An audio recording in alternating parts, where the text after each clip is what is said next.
কমিটিৰ ভক্তবান সদস্যই আজি অহোপুৰুষাৰ্থ চেষ্টা কৰি আজি পূজাখন প্ৰতিষ্ঠা কৰিছে, তেওঁলোকলৈ মোৰ শ্ৰদ্ধা নিবেদন কৰিছোঁ।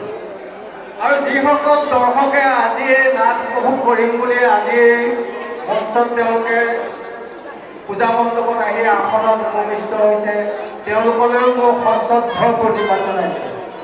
আৰু লগতে আজি নিশা যি ডেকা গাঁৱৰ যিসকল যুৱক যুৱতীয়ে আজি যিখন নাটক মঞ্চস্থ কৰিব, এই যুৱক যুৱতীসকললৈ মোৰ হিয়া ভৰা মৰম আৰু আশীৰ্বাদ থাকিল।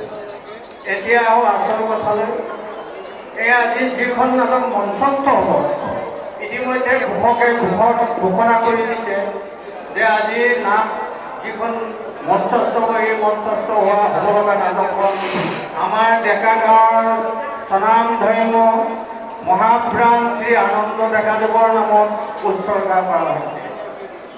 এতিয়া আনন্দ ডেকাদেৱ কি আছিল? আজি তেওঁৰ নামত যে আজি ইমান এটা মহান অনুষ্ঠান তেওঁৰ নামত মানে উৎসৰ্গা কৰিব লগা হৈছে। তেখেতৰ ডেকা গাঁৱত জন্ম হৈছিলে 1934 চনত আৰু তেওঁৰ মৃত্যু হৈছিল 2016 চনত। এই 82টা বছৰ তেওঁ এটা বৰ্ণাঢ্য জীৱন তেওঁ যাপন কৰিছে। তেওঁ যদিও মূলতে কৃষি কৰ্ম কৰি জীৱন নিৰ্বাহ পৰিয়াল পোষণ গ্ৰহণ কৰিছিল, তাৰ মাজতে তেওঁ শংকৰী কলা কৃষ্টিখিনিও তেওঁ সাধনা কৰিবলৈ এৰা নাছিল। তেওঁ এহাতে আছিলে নামনি পাঠে আৰু এই ৰাস মন্দিৰৰ তেওঁ সেইখিনি সময়ত তেওঁ মুখ্য গায়ন হিচাপে তেওঁ কাম কৰিছিল।